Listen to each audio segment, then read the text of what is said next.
sa trabaho, sir? Hindi ko madami nilalaki.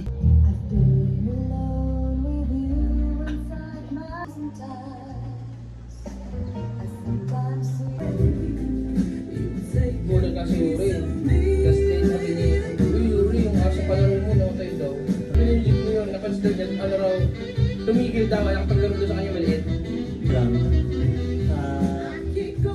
Ano, parang hirap huminga. Tapos, magtatago sila pag bumamatay na sila. May bago akong racket sa amin eh, ano, bilang bilyaran. Oo nga eh. Kahit yung pinakamalaki na dala mo, hindi yung kaya eh. Ano pa yung reels doon? Sir, pares lang yun, pati nga my day eh. Kaya ako my day na my day eh. Photos. Ang ginagawa ko, sinasagot ko talaga.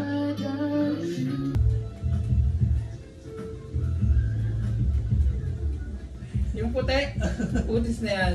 Malasa. Baboy yun! Kap! Baboy. Yung ibang lahok ng baboy, halata naman eh.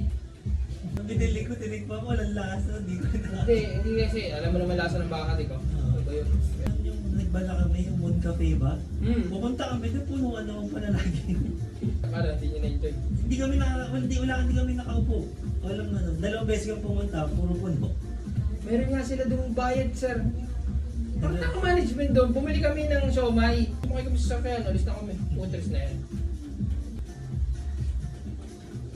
Halos wala ng tao doon sa kabila. Kung may isang gabi, ito, tasi ka ng ano. Oo nga. Ano, mantika ng bangus, tapos piprito ko po talaga guys. Pagbiling ko, pumutok. Alam mo, Kap, tinamaan niya ako sa mata eh. Isang mata, tinamaan. Alam mo pag nasundot yung mata mo na hindi mo agad maimulat. Oo. Isang oras akong ganun. Sakit. Nasundot ka sa mata, Oo. kasi hindi mo agad maimulat kasi mahapde.